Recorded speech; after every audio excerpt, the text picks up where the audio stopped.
ஏசாயா 41 அதிகாரம். ஏசாயா 41 அதிகாரம் அதனுடைய 10வது வசனத்தை வாசிக்கிறேன். ஏசாயா 41:10. நீ பயப்படாதே, நான் உன்னுடனே இருக்கிறேன். திகையாதே, நான் உன் தேவன். நான் உன்னை பலப்படுத்தி உனக்கு சகாயம் பண்ணுவேன். என் நீதியின் வலது கரத்தினால் உன்னை தாங்குவேன். கரங்களை உயர்த்தி ஹல்லேலூயா. நான் உன்னை பலப்படுத்தி உனக்கு சகாயம் பண்ணுவேன். சில வாரங்களுக்கு முன்பதாக இந்த வார்த்தை பரிசுத்த ஆவியானவர் என் கண்ணை விட்டு விலக்கவே இல்லை. ஆமென். நான் உன்னை பலப்படுத்தி, I will strengthen you and help you. நான் உன்னை பலப்படுத்தி. நம் தேவனை குறித்து வேதம் சொல்லுகிறது, யோபு 9:4, அவர் இருதயத்தில் ஞானம் உள்ளவர், பலத்தில் பராக்கிரமம் உள்ளவர் என்று சொல்லப்பட்டிருக்கிறது. mighty in strength. தேவனுடைய பலத்தின் விசேஷம் என்ன தெரியுமா? அவர் பலத்தில் பராக்கிரமம் உள்ளவர். பராக்கிரமம் செய்கிறதுனாலே மேற்கொள்ளுகிறது. அவருடைய பலத்தால எந்த ஒரு பலவீனமானவனையும் பலப்படுத்த முடியும். இதுதான் தேவனுடைய பலத்தின் விசேஷம். எனவேதான் 1 நாளாகமம் அதனுடைய 29:12 சொல்லப்பட்டிருக்கிறது, எவரையும் மேன்மைப்படுத்தவும் பலப்படுத்தவும் உம்முடைய கரத்தினால் ஆகும். எவரையும் மேன்மைப்படுத்தவும் பலப்படுத்தவும் உம்முடைய கரத்தினால் ஆகும். பொதுவாகவே யாருக்கு பலன் தேவை தெரியுமா? யாருக்கு பலன் தேவை? கரெக்டா சொல்லு, கோரஸா சொல்றீங்க. அப்புறமா எல்லாருக்குமே பலன் இல்லாதவர்களுக்கு, தளர்ந்தவர்களுக்கு, பயந்தவர்களுக்கு, முடக்கப்பட்டிருக்கிறவர்களுக்கு, நம்பிக்கை இழந்தவர்களுக்கு ஆண்டவர் சொல்லுகிறார், நான் உன்னை பலப்படுத்தி பலப்படுத்தி உனக்கு சகாயம் பண்ண. ஆண்டவர் செய்கிற உதவியில எல்லா உதவியும் நமக்கு தேவை. அதுல ரொம்ப முக்கியமான உதவி என்ன தெரியுமா? பலப்படுத்துறது. பலப்படுத்துறது. இந்த தேவ சமூகத்தில் இருந்து பலப்படுவதை போல மேன்மை வேற ஒண்ணுமே கிடையாது. வேதம் என்ன சொல்லுகிறது? கர்த்தருக்கு காத்திருக்கிறவர்கள் புது பலனை அடைந்து, புது பலன். ஏன்னா அது கர்த்தர் கொடுக்கிற பலன். அவர்கள் கர்த்தர் அந்த பலத்தினால என்னெல்லாம் பண்ண முடியுமா? உயர எழும்ப முடியும், ஓட முடியும், நடக்க முடியும். கர்த்தர் பலப்படுத்தி சகாயம் பண்ணுகிறவர். நமக்கு இந்த காலை வேளையில நேரம் சுருக்கமா இருக்கிறதுனால பத்மு தீவுல யோவான் பலப்பட்ட காரியத்தை குறித்து ஒரு சில காரியங்களை உங்கள் முன்பாக வைத்து நான் ஜெபிக்க விரும்புகிறேன். வருகிற நாட்களிலே தொடர்ந்து நாம் இந்த செய்தியை கேட்க போகிறோம். கர்த்தர் நல்லவர். இந்த பத்மு தீவுல யோவானுக்கு கொடுக்கப்பட்ட மரண தண்டனை அது. யோவானுடைய முடிவு என்று டொமிஷியன் எழுதுகிறான். அவ்வளவுதான், இந்த யோவானுடைய கதை இதோட முடிந்தது. இந்த பத்ம தீவுல இதற்கு முன்பாக இதே போல தண்டிக்கப்பட்டவர்களுடைய எலும்பு கூட வேண்டுமானால் இருக்கலாம். அங்க வேற ஒண்ணுமே கிடையாது. சுற்றிலும் சமுத்திரம். சமுத்திரத்தின் நடுவில் இந்த யோவான் இருப்பதை பார்க்க முடியும். சமுத்திரத்தின் நடுவில் பத்மு என்னும் தீவுல எல்லாம் முடிந்தது. எல்லாம் முடிந்த சூழ்நிலை. இந்த நேரத்தில் தான் கர்த்தர் அவனை பலப்படுத்துகிறார். அதுதான் நம்ம கேட்டோம், எவரையும் பலப்படுத்த முடியும். எவரையும் எந்த சூழ்நிலையில் இனி இவங்களெல்லாம் எழும்ப முடியாது, பலப்படுத்த முடியும்.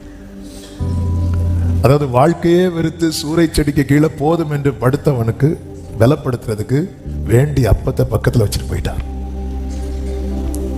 அந்த போஜனத்தின் பலத்தினாலே என்று சொல்லப்பட்டிருக்கிறது. அப்ப என்ன பலப்படுத்த என்ன செய்யணும்னு என் பலனாகிய கர்த்தருக்கு தெரியும். எல்லாரும் இந்த வார்த்தை இந்த காலை வேளையில் அறிக்கையிடுவோமா? என்னை பலப்படுத்த என்ன செய்ய வேண்டும் என்று என் பலனாகிய கர்த்தருக்கு தெரியும். ஆமென். யோசேப்புக்கு தெரியுது பாருங்க. யோசேப்பு உயிரோடு இருக்கிறான் என்கிற செய்தியை ஃபர்ஸ்ட் என் சகோதரர்கிட்ட சொல்லிவிடல. அல்லது யோசேப்பு தான் அப்படின்னு சொல்லிட்டு தன்னை காண்பித்து கடினமா நடந்திருக்கலாம் அல்லவா? இல்ல, யோசேப்பு உயிரோடு இருக்கிறாங்கிற செய்தியை யாக்கோபுக்கு சொல்ல போகும்போது வெறுமையை அனுப்பாம யாக்கோபுக்கு தானியங்களை மட்டுமல்ல வண்டிகள் எல்லாவற்றையும் அனுப்பி விடுறார். ஏன்னா இந்த செய்தியை கேட்டு யாக்கோபு மூச்சடைத்து போய் திரும்ப அவன் கொண்டு வந்த பொருட்களை எல்லாம் கண்ட பிறகு அவனுடைய உயிர் திரும்ப வரும். அப்போ யோசேப்புக்கு தெரியுது, வெறுமனே இந்த செய்தியை மட்டும் சொன்னா அப்பா பலப்பட மாட்டாரு, சில காரியங்களை அப்பாவுக்கு கண்ணுக்கு முன்னாடி காண்பித்தால் அப்பா பலப்படுவார்னு 22 வருடம் தகப்பனை விட்டு பிரிந்திருந்த எந்த கான்டாக்டுமே இல்லாத யோசேப்புக்கு தெரியுது என்ன செஞ்சா எங்க அப்பா பலப்படுவாங்க. தாயின் வயிற்றில் தோன்றினது முதல் ஏந்தின கர்த்தர், இனிமேலும் ஏந்துவேன், சுமப்பேன், தப்புவிப்பேன் என்றவருக்கு தெரியும் எனக்கு என்ன செய்தா என்னை பலப்படுத்த முடியும் என்று.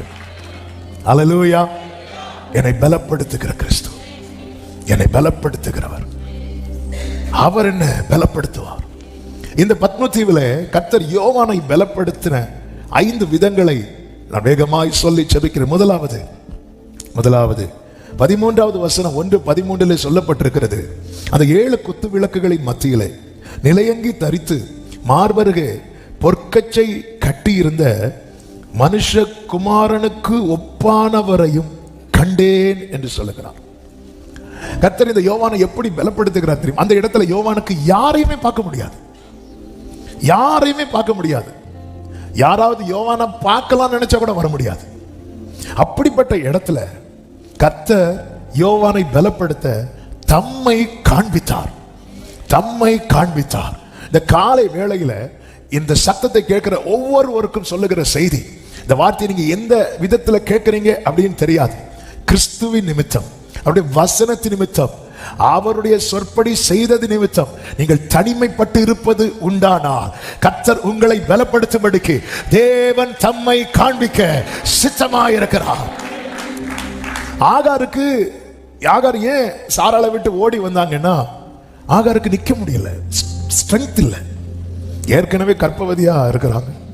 அது போக சாராள் நார்மலா இருக்கும்போது என்ன வேலை வாங்கினாங்களோ அதை விட அதிகமான வேலை கர்ப்பவதியா இருக்கும்போது வாங்குறாங்க. முடியல, கடினமாய் நடத்தினாள் என்று சொல்லப்பட்டிருக்கிறது. முடியல, முடியாததுனால. ஏன் முடியல? பலன் இல்லை, முடியல, ஓடி போறான்.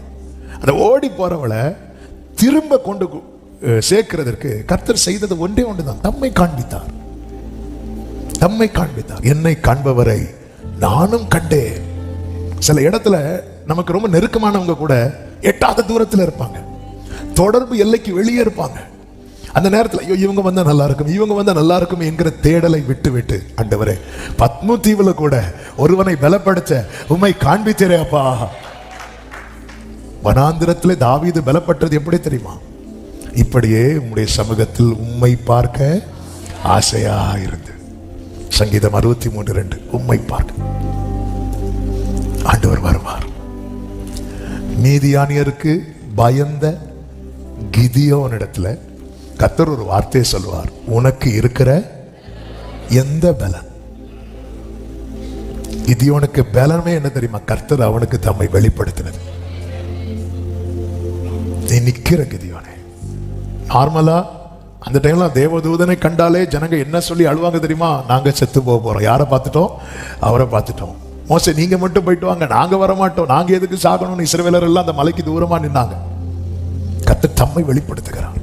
கிதியோனுக்கு தம்மை வெளிப்படுத்தி கிதியோனை பலப்படுத்தி கிதியோனை அனுப்புகிறார். ஆமை பலன் இல்லாம இப்ப கிதியோனை குறித்த தேவ திட்டம் ரொம்ப பெருசு. கிதியோனை வைத்து ஒரு மனிதனை முறியடிப்பது போல மீதியானியரை முறியடித்து இஸ்ரவேலருக்கு மீட்பை கொடுக்கணும். ஆனா கிதியோனுக்கு என்ன இல்லை? பலன் இல்லை, பலன் இல்லை. கர்த்தர் தம்மை வெளிப்படுத்தினார், அவ்வளவுதான். ஹல்லேலூயா. ஆண்டவர் எனக்கு பலன் இல்லை அப்படின்னு ஃபீல் பண்ணும்போது நம்முடைய தேடல் உண்டாகட்டும், நம்முடைய தேடல். நான் நம்புறேன் கண்டிப்பா யோவானுக்கு அந்த தேடல் இருந்திருக்கும். அப்பா அன்னைக்கு நாங்க மார்பில் சாய்ந்திருந்தேனப்பா. ஆமே, உம்மார்பில் சாய்ந்தால் சுகமே. தேடல். நீங்க முழு இருதயத்தோடு தேடுவீர்களானால் நீங்க தேடும் போதே நான் உங்களுக்கு காணப்படுவேன் சொல்லுகிறார். ஆண்டவர் வெளிப்பட்டார்னா அப்படியே ஃபுல்லா நமக்கு முன்னாடி காட்சி தருவதல்ல, காட்ஸ் பிரசன்ஸ். மெய்யாகவே பாருங்க, யோவான் ஸ்நானன் இயேசுவை பற்றி பேசிக் கொண்டிருக்கும் போதே ஃபீல் பண்ண ஆரம்பிச்சிட்டார். நீங்கள் அறியாதிருக்கிற ஒருவர் உங்கள் நடுவில் நிற்கிறார். நம்மளால ஃபீல் பண்ண முடியும், நம்மளால ஃபீல் பண்ண முடியும். ஹல்லேலூயா. நம்மளால அதை உணர முடியும். நம்ம படுத்திருக்கும் போது பக்கத்தில் வந்து அவர் உட்காருவதை உணர முடியும். நம்ம தனிமையில் பயணிக்கும் போது நம்ம கூட இருப்பதை உணர முடியும். நம்ம மனம் பேசி கொண்டிருப்பதை ஒருவர் லிசன் பண்ணிட்டு இருக்கிறத நம்மளால உணர முடியும். காணப்பட்டார். இரண்டாவதாக கர்த்தர் அவனை பலப்படுத்த என்ன செய்கிறார் பாருங்க. 17வது வசனத்திலே, நான் அவரை கண்டபோது செத்தவனை போல அவருடைய பாதத்தில் விழுந்தேன். அப்பொழுது அவர் தம்முடைய வலது கரத்தை என் மேல் வைத்தார். ஹல்லேலூயா. நாம் எதை தொடுதல், அவர் வலது கரத்தை வைத்தார், வலது கரத்தை வைத்தார். ஆமே. என்னை பலப்படுத்த, என்னை தொட்டாதான் இவன் பலப்படுவானா? என்னை தொட தயங்காத ஒருவர், என்னை தொட்டால் தீட்டு என்று எண்ணாத ஒருவர், என்னை விரும்பி தொடுகிற ஒருவர்.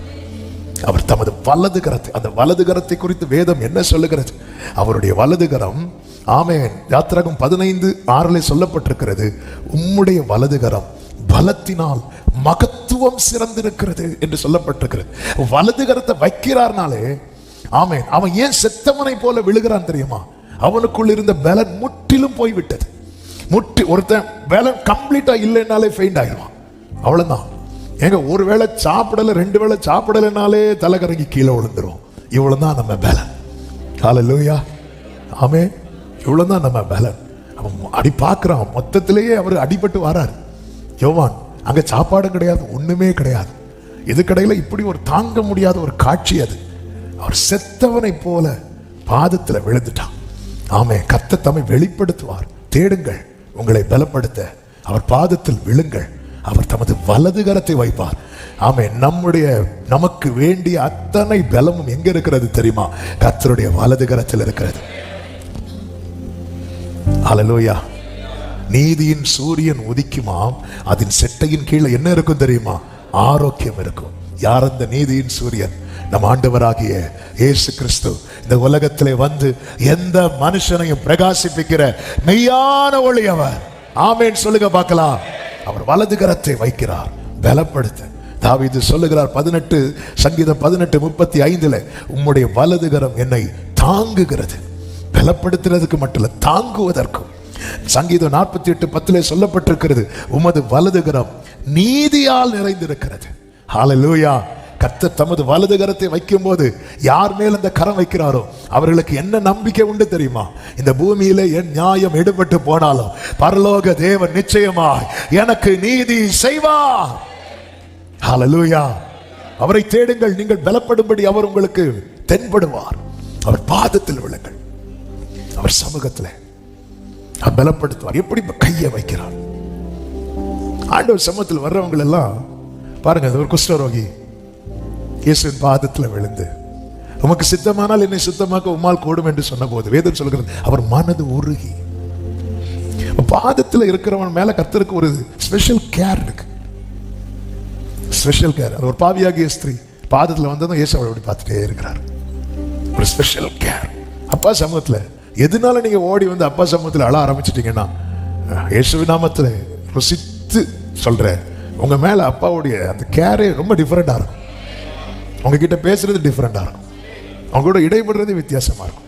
அவர் தமது வலது கரத்தை அந்த குஷ்டரோகியை கை நீட்டி தொடுறார். ஏன்னா இந்த கையில் என்ன இருக்குன்னு, அவருடைய வலது கரத்துல பலத்தினால் மகத்துவம் நிறைந்து இருக்கிறது. இந்த கரம் தாங்குகிறது. இந்த கரத்துல நீதி இருக்கிறது, நீதி இருக்கிறது, நீதி இருக்கிறது. ஆமென்.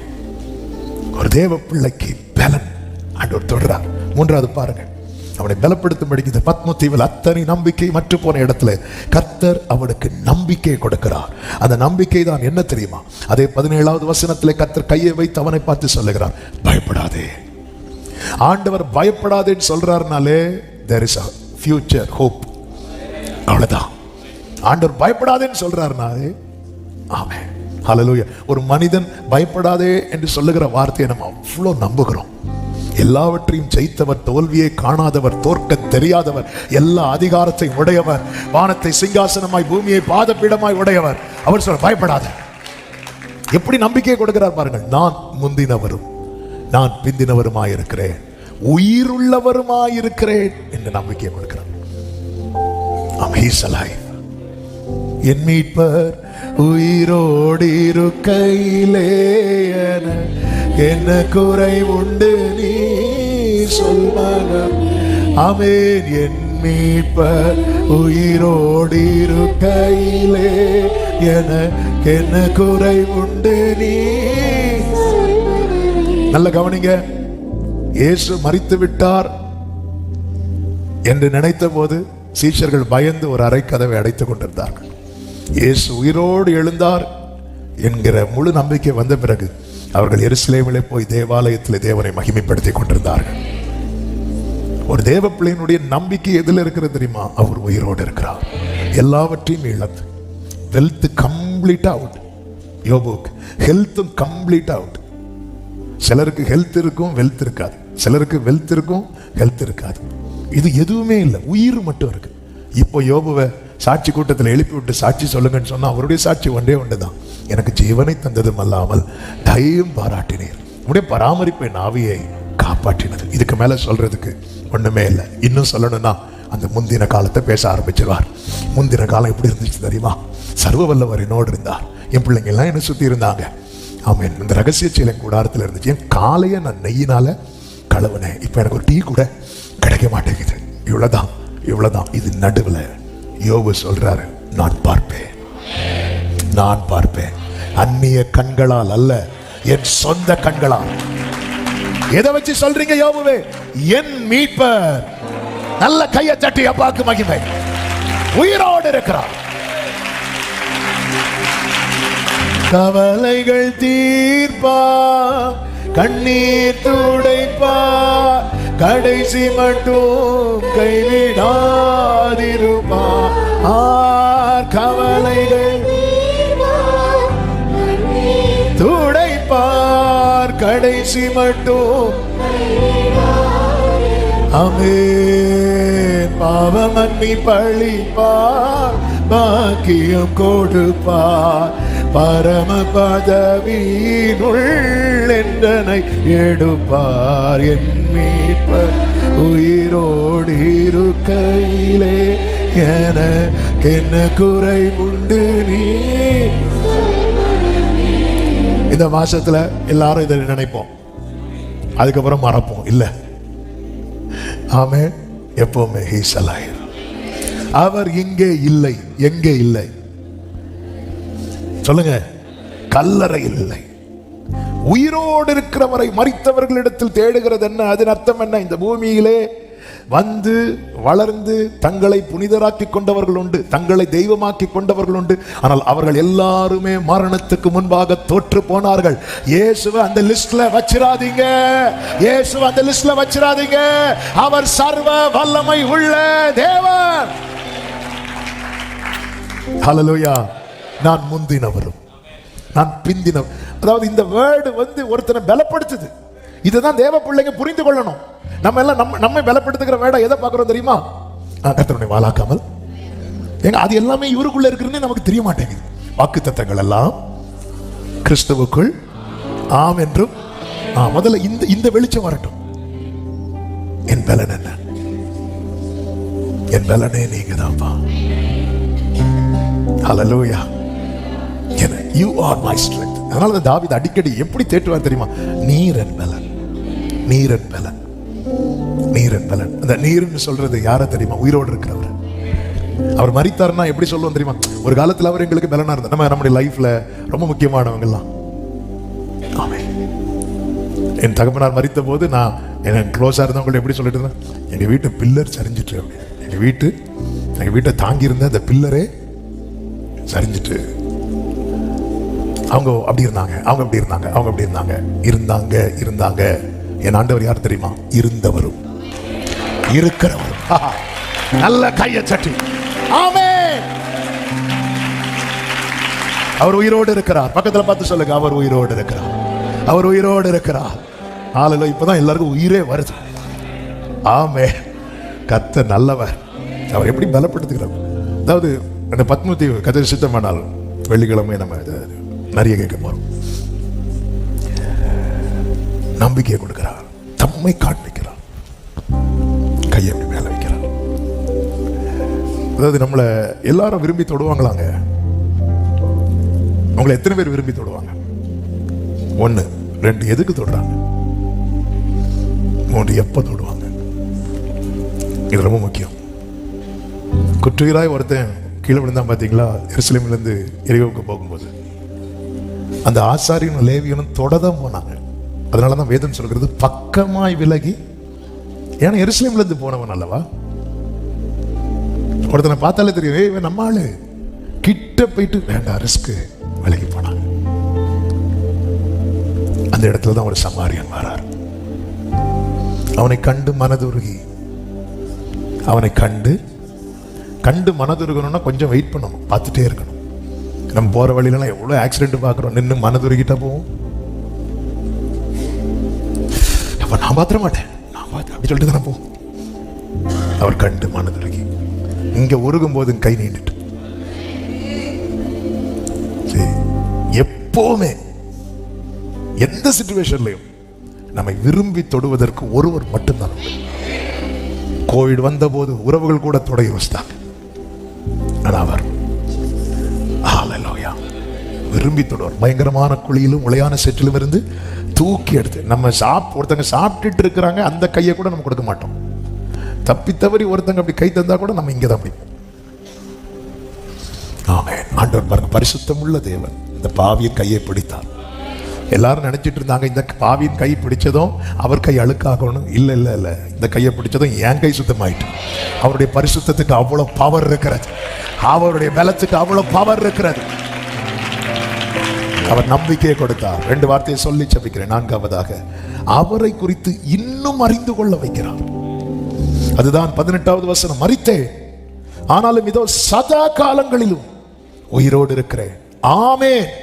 அடுத்த வார்த்தை, நான் மரணத்திற்கும் பாதாளத்திற்கும் உரிய திறவு கோல்களை உடையவராயிருக்கிறேன். கைகளை உயர்த்தி ஆமென் சொல்லுங்க பார்க்கலாம். இது பலமுறை சொல்லப்பட்ட ஒரு வார்த்தை. அநேக தரம் வர்ஷிப் பண்ண ஆரம்பத்திலிருந்து பரிசுத்த ஆவியானவர் இந்த வார்த்தையை கொண்டு பேசி ஆமென். டொமிஷியன் இந்த யோவான பத்மதீவில் போட்டது எதுக்கு தெரியுமா? சாகிறதுக்கு. கர்த்தர் என்ன சொல்றார் தெரியுமா?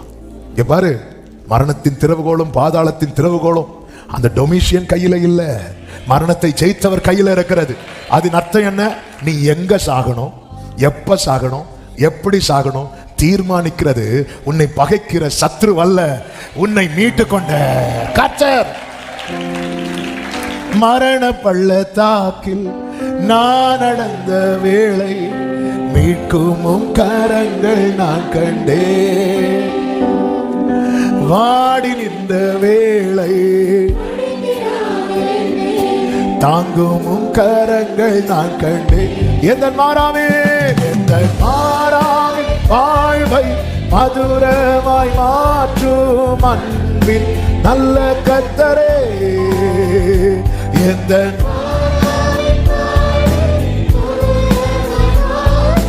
அன்பே ஆமென். ஆயிரமா அனுதினம் என்னை சொல்லிட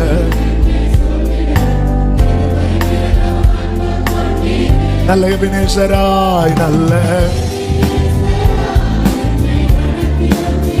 ஹல்லேலூயா, நல்ல எபினேசராய். ஆமென். பிரியமானவர்களே, இயேசுவை குறித்த அறிவு எந்த அளவுக்கு குறைவா இருக்கிறதோ அந்த அளவுக்கு பயம், பலவீனம் எல்லாம் நம்மை ஒட்டிக்கொள்ளும். இயேசுவை குறித்த அறிவு எந்த அளவுக்கு அதிகமாகிறதோ அந்த அளவுக்கு நமக்கு பலன், தைரியம் உண்டாகும். இயேசு கடல்ல நடந்து வரும்போது ஆவேசம்னு கத்துறாங்க. அவ்வளவுதான் அறிவு அவங்களுக்கு தெரியல. இயேசு சொல்ல நான் தான், இது இயேசுன்னு தெரிஞ்சு கடல்ல குதிக்கிறான், கடல்ல இறங்குறான் பேதுரு. அதுக்கப்புறம் உள்ள போய் வெளியே வந்ததுல 2வது ஆனா இறங்குறாருல. அவரை குறித்த அந்த அறிவு தான் பாருங்கள். 40வது வயதுல மோசே எகிப்தை விட்டு பயந்து ஓடினான் இருக்கு பைபிள். ஏன்னா தேவனை குறித்த அறிவு இல்லை. ஆனால் தேவனை 80வது வயதுல சந்திக்கிறார்.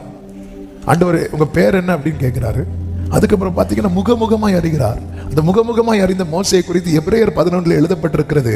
எபிரேயர் 11:27 விசுவாசத்தினாலே அவன் அதரிசனமானவரை தரிசிக்கிறது போல உறுதியாயிருந்து ராஜாவின் கோபத்துக்கு பயப்படாமல் எகிப்தை விட்டு போனான் இருக்கு. ஆமே, அங்க தலைப்பிள்ளை சங்காரம் வர அடிச்சாச்சு. ராஜா அவ்வளோ கோபம், அதெல்லாம் பயப்படவில்லை. ஏன் அப்படின்னா அதரிசனமானவரை தரிசிக்கிறது போல அந்த அளவுக்கு தேவனை அறிகிற அறிவுல நாளுக்கு நாள் வளருகிறான். யாத்ரா 33 நீங்க வீட்டுல போய் படிங்க. அதனுடைய 12, 13 வசனங்களை படிக்கும் போது, ஆண்டவரே உம்முடைய கண்களில் எங்களுக்கு கிருபை கிடைச்சதுன்னா இன்னும் உண்மை அறியணும் அப்படின்னு கேட்பார். இன்னும் அறியணும். அந்த அவர் அறிகிற இவர் தேவன் யார், நான் யாரை ஆராதிக்கிறேன், அவர் எப்படிப்பட்டவர், இது மட்டும் நமக்கு தெரிஞ்சுட்டு வைங்களேன், நம்ம பத்மத்தீவானாலும் பயப்பட மாட்டோம். எரிகிற அக்கினி சூளைக்கு இந்த ஷாத்ராக் மேஷாக் ஆபேத்நேகோ பயப்படாத காரணம் என்ன? அவங்களுக்கு தெரியும், நாங்கள் ஆராதிக்கிற தேவன் எங்களை தப்புவிக்க வல்லவராயிருக்கிறார். தெரியும் அந்த அறிவு. அப்ப நமக்குள்ள ஏன் இன்னும் அந்த பயம் பிடிக்குதுன்னா, நம்ம பல வருட விசுவாசிகளா இருப்போம். கேட்டது நாங்களாம் பிறந்ததுல இருந்தே, நான் பிறந்து விழுந்ததே பெந்தேகோஸ்தே சர்ச்சில் தான். சொல்றது நல்லா இருக்கு, ஆனா நமக்குள்ள எது குறைவா இருக்கு தெரியுமா? தேவனை குறித்த அறிவு. மார்பில் சாய்ந்திருந்த யோவானுக்கு இன்னும் அவரை அறிகிற அறிவு தேவையா இருந்ததானா? மார்பில் சாய்ந்திருந்த யோவானுக்கே இன்னும் அவரை அறிகிற அறிவு தேவைப்பட்டது. அதனாலதான் அவரை அறிகிற அறிவிலே வளருங்கள் என்று அப்போஸ்தலர்கள் நிருபங்களிலே மறுபடி எழுதியிருப்பதை வேதத்திலே பார்க்க முடியும். கிறிஸ்து அதிகமாய் வேதத்துல தான், வேற வழியே கிடையாது. எழுதியிருக்கிறவரை கண்டோம் என்று பிலிப்பு நாத்தான் வேலை பார்த்து சொல்லுகிறார். எழுதியிருக்கிறவரை கண்டோம். இந்த வேதத்தை இயேசு கிறிஸ்து விளக்கின போது சீஷர்களுடைய இருதயம் கொழுந்து விட்டது, அவர்கள் கண்கள் திறந்தது, இயேசுவை கண்டார்கள். இந்த பைபிளினுடைய உச்சம் இருக்குல்ல, நம்முடைய கண்கள் அவரை பார்க்கும். இந்த வேதத்தில் உள்ள அதிசயமே ஜீசஸ் தான். ஹல்லேலூயா. அவர் அந்த அறிவு இல்லைன்னா நம்ம ஜெபம் எல்லாமே ஓடும். அவரை அறிகிறாரு. நான் பயப்படுறேன், எனக்குள்ள பயம் இருக்கு, அல்லது நான் தளருகிறானா, இயேசுவை வாசிங்க, இயேசுவை படிங்க, அவ்வளோ பலன் உண்டாகும். கர்த்தர் உங்களை ஆசீர்வதிப்பாராக. 5ஆவதாக கர்த்தர் அவனை எப்படி பலப்படுத்துகிறார் தெரியுமா? 19வது வசனம், நீ கண்டவைகளையும் இருக்கிறவைகளையும் இவைகளுக்கு பின்பு சம்பவிப்பவைகளையும் எழுது. என்னது அர்த்தம்? இந்த சூழ்நிலையை கர்த்தர் அனுமதித்ததின் நோக்கத்தை வெளிப்படுத்தினார். என்னை ஏன் கர்த்தர் இங்க வச்சிருக்கிறார், என்னை ஏன் கர்த்தர் இங்க கொண்டு வந்திருக்கிறார், இது மட்டும் வெளிப்பட்டுன்னு வைங்களேன், நம்ம பலன் அடைச்சிரும். இதுக்குதான் கர்த்தர் என்ன வச்சிருக்கிறாரா, இதுக்குதான் என்ன கொண்டு வந்திருக்கிறாரா, இதுக்குதான் என்ன இந்த பாதையில் நடத்துகிறாரா, இது மட்டும் தெரிஞ்சிட்டுனா. இது தெரியாததுனாலதான் புலம்புகிறோம். தாவீதுக்கு இது தெரியும். அதனாலதான் யுத்த களத்துல வந்த போது தாவீது என்ன சொல்றாரு தெரியுமா? நான் வந்ததற்கு ஒரு முகாந்திரம் இல்லையா, என்னை ஏன் கொண்டு வந்தா? சிங்கத்து கூட கரடி கூட ட்ரைனிங் கிளாஸ் விட்டுட்டு நேர யுத்த அப்பா கூடுறாரு, ஈசா கூடுறாரு, இங்க வாப்பா அண்ணனுக்கு போய் இந்த ஆகாரத்தை கொடுத்துட்டு வா. தாவீதுக்கு தெரியும், இல்ல இந்த அப்பா இப்படிதான் பேசுவார். அந்த அப்பா என்ன சொல்றாரு, பாப்பா நீ இப்போ ட்ரைனிங் முடிஞ்சிருக்கு, ஓடு போய் ஆகாரத்தை கொடுத்துட்டு வரணும். இதுதான் தாவீதுக்கு டியூட்டி. ஏன்னா தாவீதுக்கு ஆல்ரெடி ஒரு வேலை இருக்கு. என்ன வேலை? ஆடு மேய்க்கிற வேலை. அந்த கொஞ்சம் ஆடை விட்டுட்டு வராரு. ஆனா இவர் கொடுத்துட்டு நிக்கிறார். எதுக்கு நிக்கிறாரு? அவங்க சாப்பிட்டு முடிச்சு பிளேட் எல்லாம் கழுவி வாங்கிட்டு போறதுக்கா? இல்ல, என்ன பர்பஸுக்கா என்ன கொண்டு. அதனாலதான் அவனுடைய சகோதரன் அவ்வளவு கடினமான வார்த்தையை சொன்னதுக்கு அப்புறம் தாவீது தளரல. சரி நீங்களாச்சும் உங்க வேலையாச்சு இல்ல, நான் பலப்பட்டு எனக்கு தெரியும், ஒரு முகாந்திரம் இல்லாமல் கர்த்தர் எனக்கு கொண்டு வரவில்லை. இந்த பத்ம தீவுல கர்த்தர் அலோவ் பண்றார். ஆண்டவரே, இங்க நீங்க வெளிப்பட்டதுக்கு பதில் அந்த டொமிஷியன் எனக்கு தீர்ப்பு எழுதும் போது அங்க நீங்க வெளிப்பட்டிருந்தா எப்படி இருந்திருக்கும் ஆண்டவரே. நமக்கெல்லாம் அப்படிதான் தோணும். ஆண்டவர் என்ன தனியா இருக்கும்போது என்கிட்ட பேசுறீங்க, 4 பேர்ட்ட இருக்கும்போது என்கிட்ட பேசுங்க பாப்பா, 4 பேருக்கு தெரிய வரும். இல்ல, எல்லாத்துக்கும் பின்னாடி ஒரு நோக்கம் இருக்கிறது. அந்த நோக்கத்தை கர்த்தர் யோவானுக்கு வெளிப்படுத்தினார். அது தெரிஞ்சவங்க இதனாலதான் ஆண்டவரே. ஹல்லேலூயா. கர்த்தர் செய்வது எல்லாமே நன்மைக்காக, அன்றியும் அவருடைய தீர்மானத்தின்படி அழைக்கப்பட்டவர்களாய் தேவனிடத்தில் அன்பு கூறுகிறவர்களுக்கு. ஆமே. என்னை ஆண்டவர் இன்னும் வெயிட் பண்ண வச்சிட்டு இருக்கிறீங்க. அதுக்கு பின்னாடி ஒரு ரீசன் இருக்கிறது. என்னை ஆண்டவர் இப்படி நடத்துறீங்க, அதுக்கு பின்னாடி ஒரு ரீசன் இருக்கிறது. என்னை ஆண்டவரை எகிப்துக்கு கொண்டு போனீங்க, ஆரம்பத்தில் தெரியாத போது சகோதரர்கள் இப்படி பண்ணிட்டாங்கன்னு நினைச்சிட்டு இருந்தார். தெரிஞ்சதுக்கு அப்புறம் யோசிப்பு என்ன சொல்வார் தெரியுமா? கர்த்தர் என்னை அனுப்பினார் அப்படின்னு. ஹல்லேலூயா. அதனாலதான் சகோதரர்களை நேசிக்க முடிந்தது. ஏன்னா ஏன்டவர் எனக்கு எல்லாம் நெருங்கி நெருங்கி வந்து ஸ்டாப் ஆகுது. அதுக்கு பின்னாக ஒரு ரீசன் இருக்கு. கர்த்தர் எப்படி பலப்படுத்துகிறார் தெரியுமா? அந்த காரியத்தை வெளிப்படுத்தி நான் நம்புகிறேன், நான் விசுவாசிக்கிறேன். இந்த சத்தத்தை கேட்டுக்கொண்டிருக்கிற சில உள்ளங்களோடு கர்த்தர் பேசுகிறார். நீ பயணிக்கிற பாதையை குறித்து நீ கலங்கி கொண்டிருக்கிறாய். அழைத்தவர் அனுமதித்திருக்கிற பாதையானால் இதற்கு பின்னாக ஒரு பெரிய திட்டம் இருக்கிறது, பெரிய நோக்கம் இருக்கிறது. கர்த்தர் அதை வெளிப்படுத்தி உன்னை பலப்படுத்துவார். ஆமென் சொல்லுங்க பார்க்கலாம்.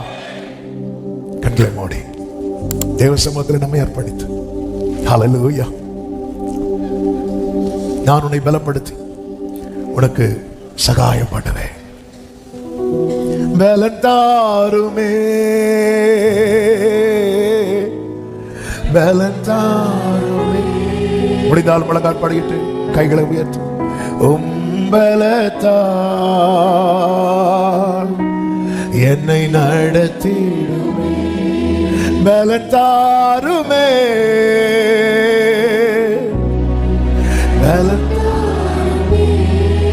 உங்க பலத்தா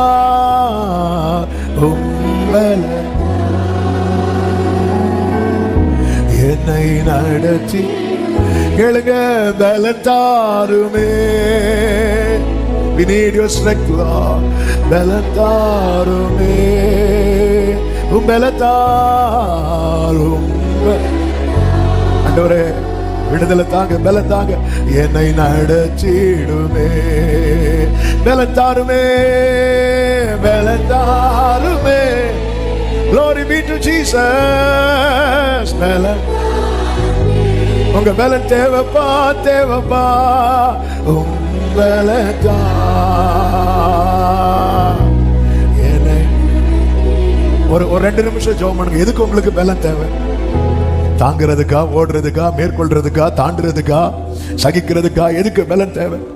அப்படியே கைகளை உயர்த்தி அப்பாவை பார்த்து, ஆண்டவரே பத்ம தீவில யோவான உம்மை வெளிப்படுத்தி உமது கரத்தை அவன் மேல வைத்து அவனுக்கு நம்பிக்கை கொடுத்து உம்மை குறித்த அறிவை கொடுத்து என்ன நோக்கத்துக்காக இங்க கொண்டு வந்தேன்ங்கிற காரியத்தை வெளிப்படுத்தி பலப்படுத்தினீரேப்பா, பலப்படுத்தினீரேப்பா. இந்த 4வது மாதம் 1ஆம் தேதி காலை வேளையில உங்க பலனை எங்களுக்கு தாங்கன்னு கேட்கிறோம்ப்பா. எங்களுக்கு பலன் தேவை, ஓட பலன் தேவை, நிற்க பலன் தேவை, தாங்க பலன் தேவை, தாண்ட பலன் தேவை, மேற்கொள்ள பலன் தேவை, செய்து முடிக்க பலன் தேவை, ஃபேஸ் பண்ண பலன் தேவை. ஆமே, சேனைக்குள் பாய பலன் தேவை, மதிலை தாண்ட பலன் தேவை, ஒவ்வொரு காரியத்தை மேனேஜ் பண்ண பலன் தேவை. நீங்க சொன்னீங்களே, நான் உன்னை பலப்படுத்தி உனக்கு சகாயம் பண்ணு, சகாயம் பண்ணு, பலப்படுத்தி சகாயம் பண்ணு. கேளுங்க அப்பா, உங்க பலனை தாங்க, உங்க பலன் தந்து நடத்து, உங்க கிருபை தாங்க, உங்க கிருபை தாங்கப்பா. உங்க பலன் தேவை, பலன் தாருமே.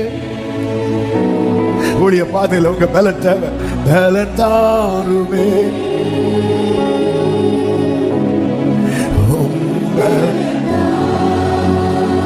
எங்க திராணி உங்களுக்கு தெரியும், எங்க பலவீனம் உங்களுக்கு தெரியும். பலன் தாருமே,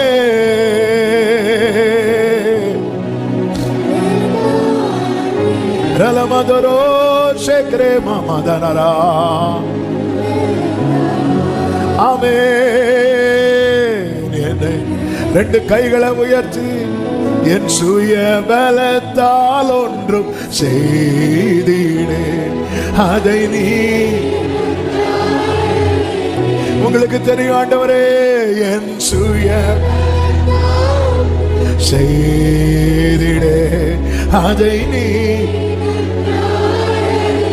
உம்பலத்தால் எல்லாம் செய்திட, உம்பலத்தால் கிருபையா, கிருபையா நிறைத்திடுமே. உம்பலத்தால் எல்லாம் செய்திட, கிருபை இன்னும் தேவை,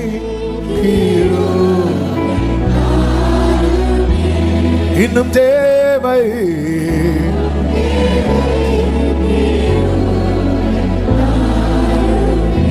வார்த்தையை பிடித்துக் கொண்டு நிற்கிறோம். பரிசுத்த பிதாவை, நல்ல தகப்பனே, நன்றியோடுமை துதிக்கிறோம், ஸ்தோத்தரிக்கிறோம். இப்படி மிகுந்த கிருபையினாலே கடந்த 3 மாதங்கள் எங்களை கண்மணி போல பாதுகாத்தீர். ஸ்தோத்திரம்.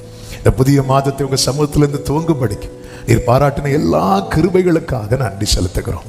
ஆண்டவர் எங்களோடு பேசி நம்முடைய ஜீவனுள்ள வார்த்தைகளுக்காய் ஸ்தோத்திரம். நான் உன்னை பலப்படுத்தி உனக்கு சகாயம் பண்ணுவேன் என்று சொன்னீர். ஆமேன் தகப்பனே, நீங்க தான் எங்க பலனப்பா. பத்ம தீவில யோவானை பலப்படுத்தி அப்பா அந்த ஓட்டத்தை நிறைவாக்குனீரப்பா, அர்த்தமுள்ளதாக்குனீரப்பா.